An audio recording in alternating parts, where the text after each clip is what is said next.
हिंद दोस्तों, कैसे हैं आप सभी। आशा करता हूं बहुत ही अच्छे होंगे। इस वीडियो में हम आपके लिए लेकर आए साइंस के अति महत्वपूर्ण प्रश्न। ये ऐसे प्रश्न हैं जो बार बार एग्जाम में पूछते हैं। तो चलिए वीडियो की शुरुआत करते हैं। देखते हैं पहला क्वेश्चन क्या पूछा है आपसे। पहला क्वेश्चन जो पूछा है वह पूछा है न्यूट्रॉन की खोज के लिए जेम्स चैडविक ने किस प्रयोग का उपयोग किया था। आपसे पूछा कि न्यूट्रॉन की खोज के लिए जेम्स चैडविक ने किस प्रयोग का उपयोग किया था।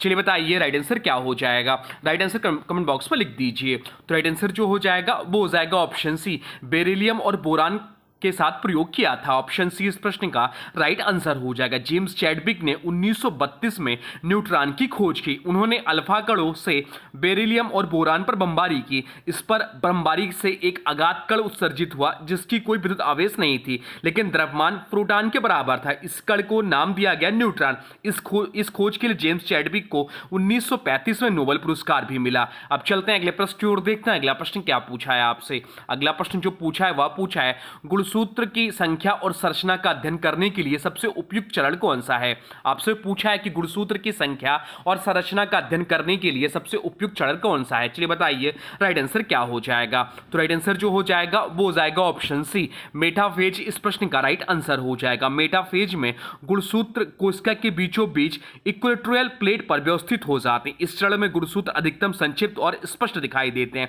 इसलिए गुणसूत्र की संख्या और संरचना का अध्ययन करने के लिए यह सबसे उपयुक्त चरण है। बाकी इंटरफेज की बात करें तो इस दौरान गुणसूत्र फैले होते हैं, स्पष्ट नहीं दिखते हैं। इसमें प्रोफेज में गुणसूत्र दिखना शुरू होते हैं लेकिन पूरी तरह स्पष्ट नहीं दिखते। मेटाफेज गुणसूत्र सबसे अधिक कंडेंस्ड और स्पष्ट यानी कि अध्ययन के लिए शेष चरण होता है। एनाफेज इस चरण में गुणसूत्र अलग अलग ध्रुवों की ओर खींचने लगते हैं। अब चलते हैं अगले प्रश्न की ओर, देखते हैं अगला प्रश्न क्या पूछा है आपसे। अगला प्रश्न जो पूछा है वह पूछा है किस विटामिन को कैल्सीफेरॉल के नाम से जाना जाता है। आपसे पूछा कि इस विटामिन को कैल्सीफेरॉल के नाम से जाना जाता है। चलिए बताइए राइट आंसर क्या हो जाएगा। तो राइट आंसर जो हो जाएगा वो हो जाएगा ऑप्शन सी, विटामिन डी को कैल्सीफेरॉल के नाम से जाना जाता है। विटामिन डी को कैल्सीफेरॉल कहा जाता है। इसका मुख्य कार्य हड्डियों और दांतों को मजबूत बनाना है, या शरीर में कैल्शियम और फास्फोरस के अवशोषण में मदद करता है। इसकी कमी से रोग जो होते हैं और रिकेटस होते हैं बच्चों में, और बड़ों में ऑस्टियोमलेसिया बड़ों में होता है। इसका मुख्य स्रोत है धूप और मछली का तेल, अंडे की जर्दी और दूध। चलिए विटामिन और उसके रासायनिक नाम बताते हैं आपको। तो विटामिन ए का रासायनिक नाम है रेटिनॉल। विटामिन सी का रासायनिक नाम है एस्कॉर्बिक एसिड। विटामिन ए कमी से रतौंधी नामक रोग होता है। विटामिन सी की कमी से स्कर्वी नामक रोग होता है। विटामिन डी का रासायनिक नाम अभी हम लोग पढ़ेंगे कैल्सीफेरॉल है। तो विटामिन ई का रासायनिक नाम टोकोफेरॉल है। विटामिन के का रासायनिक नाम फाइलोक्विनोन है। अब चलते हैं अगले प्रश्न की ओर, देखते हैं अगला प्रश्न क्या पूछा है आपसे। अगला प्रश्न पूछा निम्नलिखित में से कौन सा विकल्प सुमेलित नहीं है। आपसे पूछा है कि निम्नलिखित में से कौन सा विकल्प सुमेलित नहीं है। तो मलेरिया जो होता है वो प्रोटोजोआ उसके कारण होता है, और सही है। टेटनस जीवाणु से होता है, या भी सही है। टाइफाइड जीवाणु से होता है, या भी सही है। परंतु खसरा जो दिया हुआ जीवाणु, या गलत हो जाएगा। खसरा जो होता है या वायरस से होता है, या खसरा जो होता है या वायरस से होता है। मीजल्स वायरस से प्रमुख होता है। तो इस प्रश्न का राइट आंसर हो जाएगा ऑप्शन डी, जीवाणु से नहीं होता। ऑप्शन डी जो है सुमेलित नहीं है। खसरा का कारण है खसरा वायरस यानी कि मीजल्स वायरस। विकल्प में इसे जीवाणु से जोड़ा गया जो गलत है। इसी प्रकार विकल्प असुमेलित है। ऑप्शन में दिया मलेरिया, तो मलेरिया जो है प्रोटोजोआ से होता है। प्लाज्मोडियम नामक प्रोटोजोआ से होता है। टेटनस जो होता है या क्लास्ट्रिडियम टेटनी जीवाणु से होता है। टाइफाइड जो होता है साल्मोनेला टाइफी जीवाणु से होता है। खसरा जो होता है खसरा वायरस से होता है, जीवाणु से नहीं होता। तो वायरस से होने वाले रोग होते हैं पोलियो, खसरा, रेबीज, इन्फ्लुएंजा। जीवाणु से होने वाले रोग होते हैं टाइफाइड, टिटनेस, क्षय रोग यानी कि टीबी और हैजा। प्रोटोजोआ से होने वाले रोग है मलेरिया, अमीबाइसिस, नींद की बीमारी। अब चलते हैं अगले प्रश्न की ओर, देखते हैं अगला प्रश्न क्या पूछा है आपसे। अगला प्रश्न पूछा डीजल इंजन का आविष्कार किसने किया था।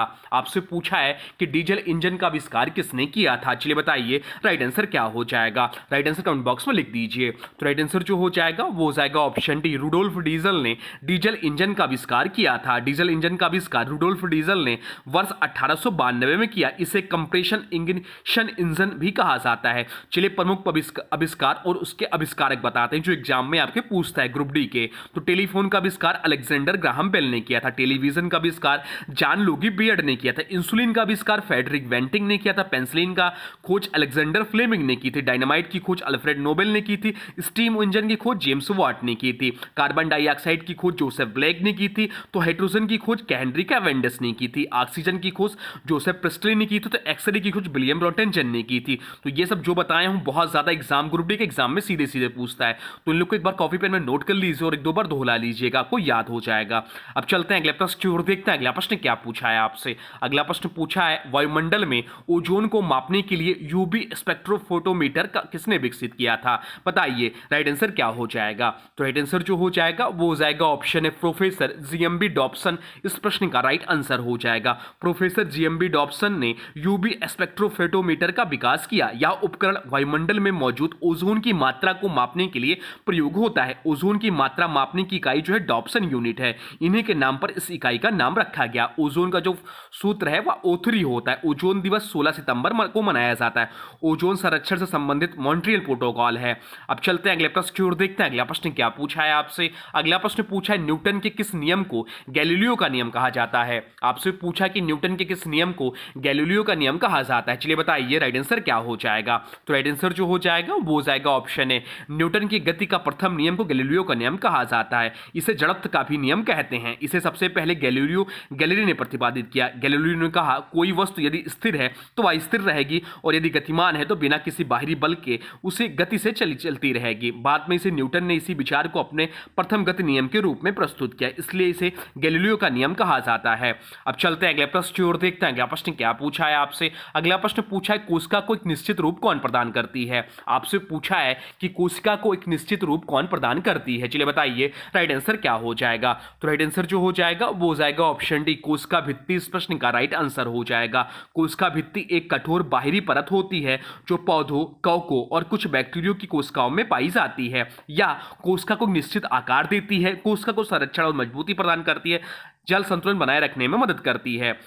केवल पौधों में होती है कोशिका भित्ति, इसलिए पौधों की कोशिकाएं कठोर और स्थिर रूप की होती हैं। अब चलते हैं अगले प्रश्न की ओर, देखते हैं अगला प्रश्न क्या पूछा है आपसे। अगला प्रश्न पूछा है निम्नलिखित में से कौन सी अधातु सबसे अधिक विद्युत ऋणात्मक है। आपसे पूछा है कि निम्नलिखित में से कौन सी अधातु सबसे अधिक विद्युत ऋणात्मक है। चलिए बताइए राइट आंसर क्या हो जाएगा। तो राइट आंसर जो हो जाएगा वो हो जाएगा ऑप्शन बी फ्लोरीन।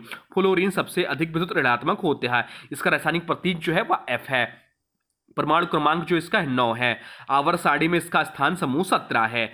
चलते हैं अगले प्रश्न की ओर, देखते हैं अगला प्रश्न क्या पूछा है आपसे। अगला प्रश्न जो पूछा है वह पूछा है निम्नलिखित में से कौन सा जल जनित रोग है। आपसे पूछा है कि निम्नलिखित में से कौन सा जल जनित रोग है। चलिए बताइए राइट आंसर क्या हो जाएगा।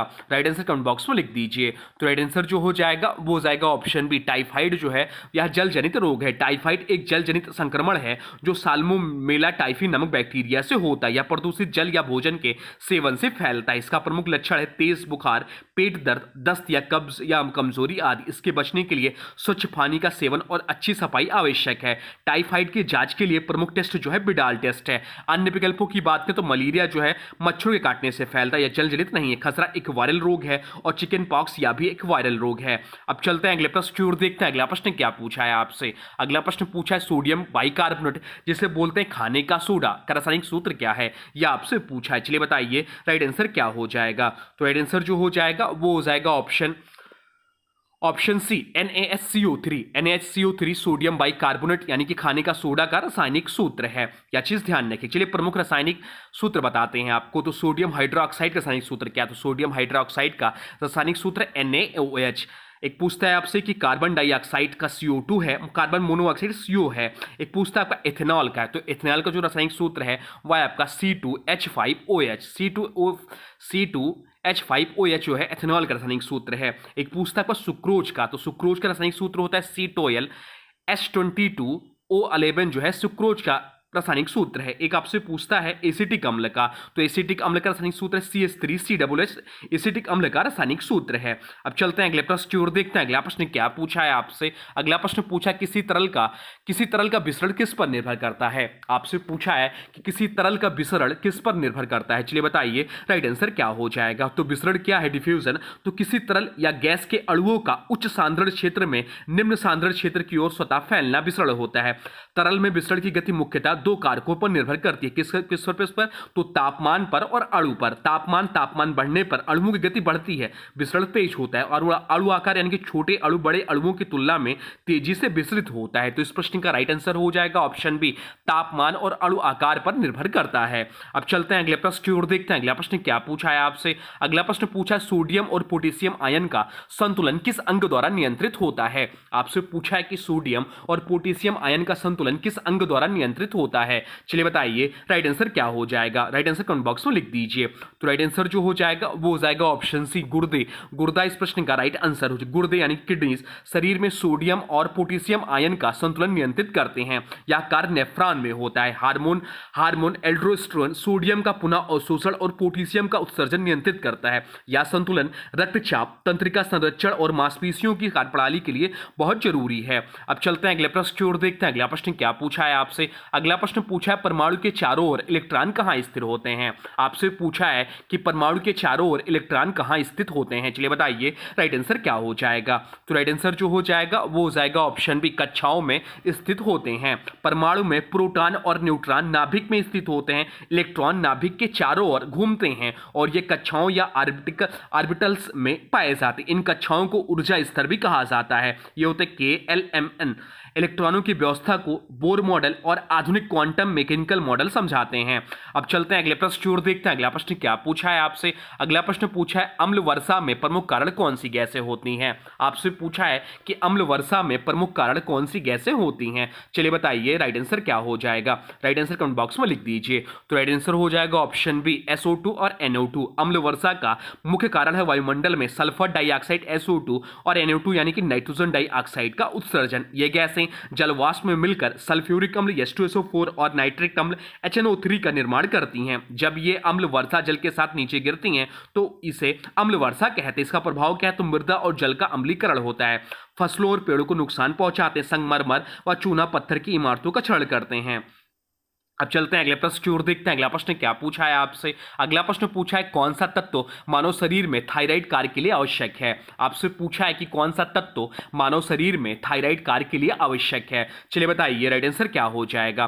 तो राइट आंसर जो हो जाएगा वो हो जाएगा ऑप्शन बी, आयोडीन इस प्रश्न का राइट आंसर हो जाएगा। आयोडीन थायराइड ग्रंथि के सही कार्य के लिए आवश्यक तत्व है। या थायराइड हार्मोन्स यानी कि थायरॉक्सिन, T4 और ट्राई आयोडोथायरोनिन जैसे T3 के निर्माण में प्रयोग होता है। आयोडीन की कमी से जो रोग होता है वह गलगंड रोग होता है, यानी कि गले में थायराइड ग्रंथि की सूजन हो जाती है। मानसिक व शारीरिक विकास में रुकावट होता है, विशेषकर बच्चों में। अब चलते हैं अगले प्रश्न की ओर, देखते हैं अगला प्रश्न क्या पूछा है आपसे। अगला प्रश्न जो पूछा है वह पूछा है कौन सा यौगिक अणुओं की कठोरता को दर्शाने में सहायक होता है। आपसे पूछा है कि कौन सा यौगिक अणुओं की कठोरता को दर्शाने में सहायक होता है। चलिए बताइए राइट आंसर क्या हो जाएगा? तो राइट आंसर जो हो जाएगा वो हो जाएगा ऑप्शन डी, एरोमेटिक यौगिक इस प्रश्न का राइट आंसर हो जाएगा। अब चलते हैं अगले प्रश्न की ओर, देखते हैं अगला प्रश्न क्या पूछा है आपसे। अगला प्रश्न पूछा है किसी तत्व के समस्थानिक का उपयोग कैंसर चिकित्सा में होता है। आपसे पूछा है किस तत्व के समस्थानिक का उपयोग कैंसर चिकित्सा में होता है। चलिए बताइए राइट आंसर क्या हो जाएगा? तो राइट आंसर जो हो जाएगा वो हो जाएगा ऑप्शन ए, कोबाल्ट 60 का। कोबाल्ट 60 एक कृत्रिम रेडियोधर्मी समस्थानिक है। इसका उपयोग कैंसर उपचार में किया जाता है। या गामा किरणें उत्सर्जित करता है जो कैंसर कोशिकाओं को नष्ट कर देती है। चिकित्सा में इस तकनीक को कोबाल्ट थेरेपी कहते हैं। अब चलते हैं अगले प्रश्न की ओर, देखते हैं अगला प्रश्न क्या पूछा है आपसे। अगला प्रश्न पूछा है अल्कोहल की उपस्थिति की पहचान किस अपक्रिया से होती है। आपसे पूछा कि अल्कोहल की उपस्थिति की पहचान किस अपक्रिया से होती है। चलिए बताइए राइट आंसर क्या हो जाएगा? तो राइट आंसर जो हो जाएगा वो हो जाएगा ऑप्शन है, आयोडोफॉर्म परीक्षण किया जाता है। आयोडोफॉर्म परीक्षण का उपयोग विशेष प्रकार के अल्कोहल की पहचान के लिए किया जाता है। इस परीक्षण में आयोडीन और क्षार की उपस्थिति में अल्कोहल पीला ठोस बनाता है या पीला अवक्षेप अल्कोहल की उपस्थिति को दर्शाता है। बाकी ऑप्शन में दिया फ्लेम टेस्ट तो धातुओं की पहचान के लिए किया जाता है, या बेनेडिक्स टेस्ट जो होता है ग्लूकोज जैसे अपचायक शर्करा की पहचान के लिए, और टॉलरेंस टेस्ट जो होता है एल्डिहाइड की पहचान के लिए टॉलरेंस टेस्ट किया जाता है। तो ये भी सब ध्यान रखिएगा।